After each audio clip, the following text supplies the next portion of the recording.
আশিক জিন সম্পর্কে অনেকেই প্রশ্ন করছেন। আশিক জিন থেকে বাঁচার আমল।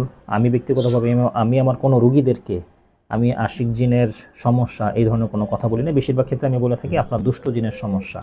সত্যিকার অর্থে এটা একটা পরিভাষা, কিন্তু শরীয়তের কোনো পরিভাষা নয়। শরীয়তের দৃষ্টিকোণ থেকে এটা কোথাও পাওয়া যায় না যে আশিক জিন বলতে কোনো জিন আছে। আমরা মুমিন জিন এর কথা শুনেছি সূরা জিনের মাধ্যমে, এবং দুষ্ট জিনের ক্ষেত্রেই বিশেষ করে আমাদেরকে সতর্ক করা হয়েছে যে সমস্ত দুষ্ট জিন যারা মানুষের সংস্পর্শে আসতে চায় তারা কখনো আশিক হইতে পারে না। মুমিন জিন তারা কখনো মানুষের সংস্পর্শে আসার চেষ্টা করে না। এটা হচ্ছে মূল পার্থক্যের জায়গা। 2 নম্বর হচ্ছে ইবনে কাইয়িম রহমতুল্লাহি আলাই, ওনার বিশ্ববিখ্যাত একটি কিতাব রয়েছে জাদুল মাআদের মধ্যে স্পষ্টভাবে লিখেছেন যে মানুষের উপরে জিন আসর করে বা জিন যে কষ্ট দেয় তার 3টা কারণ থাকে। 1 নম্বর কারণ হচ্ছে শাহওয়াত, 2 নম্বর কারণ হচ্ছে হাসাদ, 3 নম্বর কারণ হচ্ছে জুলুম। কোনো প্রেম ভালোবাসা নয়।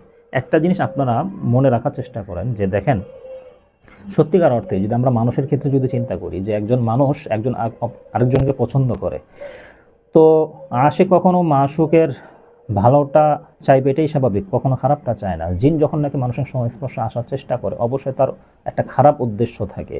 আজকে আমরা যে সমস্ত রোগীদের মুখ থেকে শুনি যে সে রাত্রে শুলে তার সিক্রেট জায়গাগুলো ব্যথা করে, এবং দেখা যাচ্ছে যে সে অনুভব করতে পারে যে তার সাথে কিছু একটা হচ্ছে, স্বপ্নে বাজে স্বপ্ন দেখা, তারপর ঘুম থেকে ওঠার পরে শরীরের বিভিন্ন জায়গায় লাল লাল ছোপ ছোপ দাগ ওঠা বা আঁচড়ের দাগ পাওয়া, এই যে বিষয়গুলো, এই বিষয়গুলো কতটা খারাপ একটা রোগীর জন্য প্রকৃতপক্ষে এটা বলে বোঝানোর মতো না। তো মানুষের ক্ষেত্রে আপনি যদি এইভাবে চিন্তা করেন যে একজন মানুষ, কেউ যদি আমাকে পছন্দ করে থাকে, একজন পুরুষ আমাকে যদি পছন্দ করে থাকে, একজন মহিলাকে পছন্দ করে থাকে, তাহলে তো সে শাহওয়াত কামনা করে না। সে অবশ্যই তাকে ভালোবাসা, অর্থাৎ সে যেন তার দ্বারা নিরাপদ থাকে, সেই জিনিসটাই কামনা করে। তো আশেক বিষয়টা আমরা কি বুঝি? আমরা সাধারণত এটা পরিভাষা হিসাবে এটাই নেই যে এই যে সিমটমের কথা আমি বললাম, এই সিমটমগুলো যখন নাকি মানুষের শরীরে পাওয়া যায় তখন আমরা এই জিনগুলোকে আমরা আশিক বলে থাকি। অর্থাৎ এটা যে আমাদের ক্ষেত্রে, বা আমি ব্যক্তিগতভাবে আমি বলি যে এটা আমার ক্ষেত্রে, আমি কেন বলি না?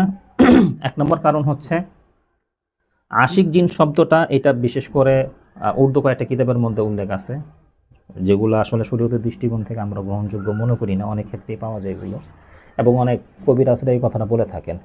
একজন মহিলা যখন নাকি বুঝেন যে আমার আশিক জিনের সমস্যা আছে, তখন থেকে তার সাইকোলজিক্যাল কিছু প্রবলেম শুরু হয়ে যায়। অর্থাৎ সে স্বপ্ন দেখে যে সেই জিনটা তার সামনে আসছে, তাকে বিয়ে করতে যায়, বিয়ে প্রস্তাব দিচ্ছে, এবং সে সবসময় এটা নিয়ে চিন্তা করে যে জিন আমাকে ভালোবাসে, জিন আমার আশেক, এই জিন তো সহজে যাবে না, এই জিন তো কোনো হুজুর এটাকে ছাড়াতে পারবে না, হ্যাঁ, এই জিনটা তো অনেক ধরনের চিন্তা ভাবনা তার ভিতরে আসে। ঠিক আছে? তো এই যে কিউরিসিটি জায়গা থেকে এই সমস্ত চিন্তাধারা যা আসতেছে, এটা অ্যাকচুয়ালি রোগীর জন্য কখনো ভালো দিক বয়ে আনে না। সত্যিকার অর্থে জিন কখনো মানুষের আশেক হতে পারে না, কখনোই এটা হতে পারে না।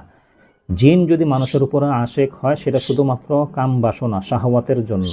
আমি আবারও বলছি, একটা জিন মানুষের উপর ক্ষতি করার উদ্দেশ্য থাকতে পারে, হাসাদের উদ্দেশ্য থাকতে পারে, জিদ এর কারণে হতে পারে, ব্যক্তি কোনো উদ্দেশ্যের কারণে হতে পারে।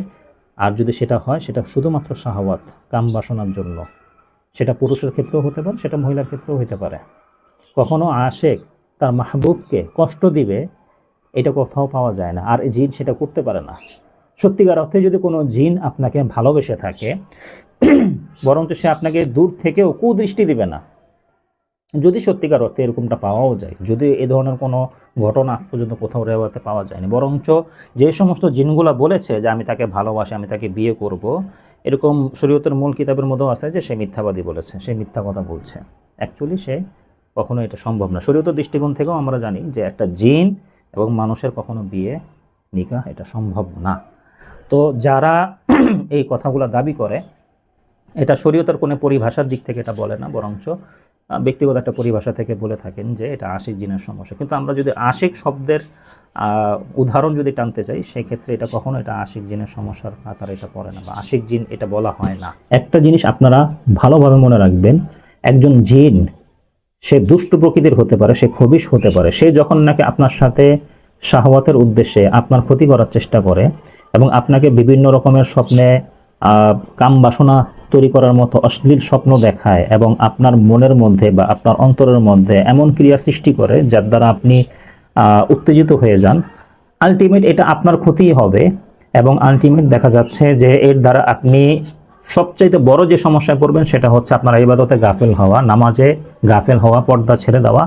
আর এটা যত বেশি আপনি করবেন তত বেশি আপনি তার দিকে ধাবিত হবেন এবং সে তত বেশি আপনাকে সুযোগ পেয়ে বসবে। একজন বিবাহিত মহিলা হোক বা অবিবাহিত মহিলা হোক, তার জীবনে এটা কি পরিমাণ মারাত্মক এফেক্ট হয়, এইটা যারা হয় তারা একমাত্র বোঝেন।